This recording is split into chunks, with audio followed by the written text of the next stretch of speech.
how your body processes the food you eat in order to provide all your body cells with the energy they need. And also what happens when you have diabetes and this system doesn't work properly. When you eat food that contains carbohydrate, it's broken down in the stomach and digestive system into glucose, which is a type of sugar. We need glucose from food because that's what gives us energy. Carbohydrate-containing foods are things like starchy foods, sugary foods, milk and some dairy products, and fruit.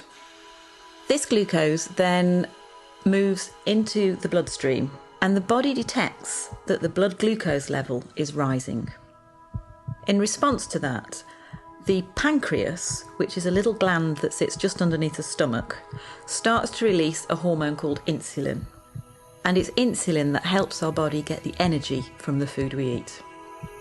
The bloodstream then takes the glucose and the insulin to every cell in our body that needs it. To make this easier to understand, let's look at muscle cells. At the muscle cells, it's insulin that allows the glucose to get into the cells where it can be used for energy.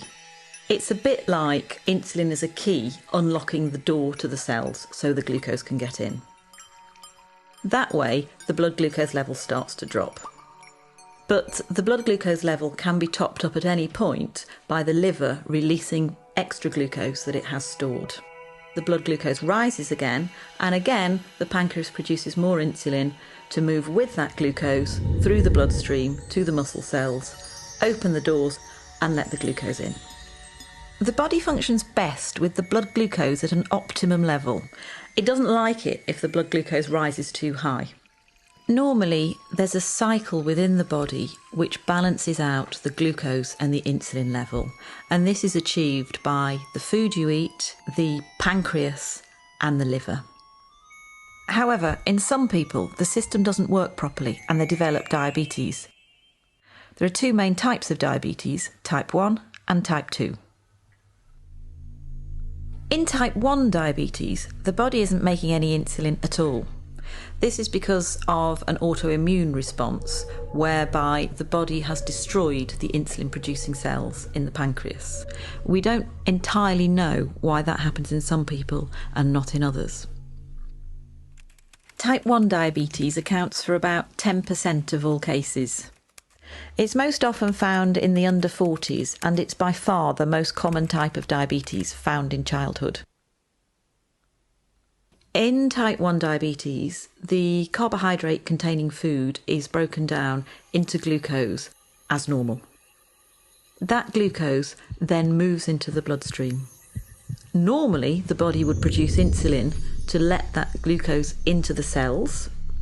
But in type 1 diabetes, there is no insulin being produced, so the glucose can't get into the body cells at all.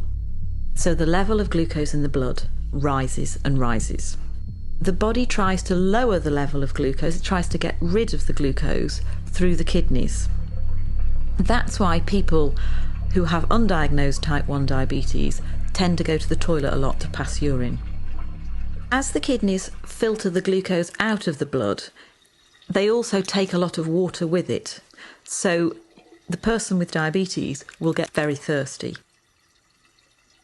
The urine contains a lot of glucose, and that creates an environment where it's quite easy for bacteria to thrive, so it's also quite common to get thrush or genital itching.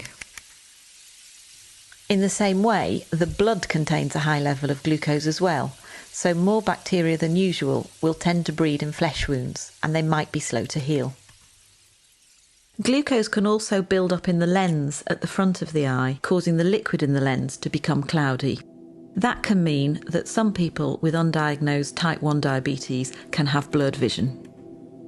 Because the glucose can't get into the cells to be used for energy, somebody who's got undiagnosed type 1 diabetes is going to start feeling very tired, lethargic and unable to sort of go about their normal daily routine. But the body still needs an energy source in order to work properly. So what it does is it starts to break down its fat stores, and that can lead to weight loss. So the main symptoms of type 1 diabetes are going to the toilet a lot, thirst, thrush or genital itching, slow healing of wounds, blurred vision, tiredness, and weight loss. These symptoms generally happen quite quickly, often over a few weeks, and can be reversed once the diabetes is treated with insulin. Type 2 diabetes accounts for about 90% of all cases in the population. It's most common in the over 40 age group in the white population and in the over 25 age group in the South Asian population. Type 2 diabetes is a little more complex because there's slightly more processes at work. Either the body isn't producing quite enough insulin, or the insulin it is producing isn't working properly. That can be due to being overweight because a build-up of fat can stop insulin doing its job properly, but it can also happen in people of a healthy weight. So in type 2 diabetes, the carbohydrate-containing food is broken down into glucose in the stomach and digestive system as normal. That glucose then moves into the bloodstream. The pancreas starts to produce insulin, which moves with the glucose through the bloodstream to all the body cells which need glucose for energy. However, the glucose can't always get into the cells because the locks to the cell doors have become furred up with fat deposits.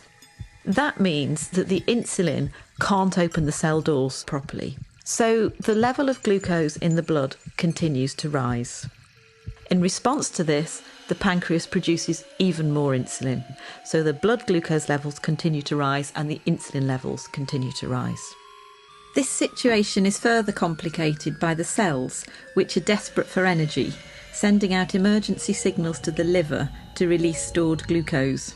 The blood glucose level goes up and up, and the pancreas produces more and more insulin until it can't cope anymore, and eventually it can wear out. As with type 1 diabetes, the symptoms of type 2 diabetes are going to the toilet a lot, thirst, thrush or genital itching, slow healing of wounds, blurred vision, tiredness and weight loss in some people. The symptoms for type 2 diabetes come along very slowly, and some people don't have any symptoms at all. So for that reason, people can live with type 2 diabetes for up to 10 years before they realise that they have it. Type 2 diabetes can be treated in a number of different ways. Initially, it may be sufficient to make changes to the food you're eating and to take extra physical activity or lose any weight that may be appropriate. But type 2 diabetes is a progressive condition and most people will need some form of medication to treat it.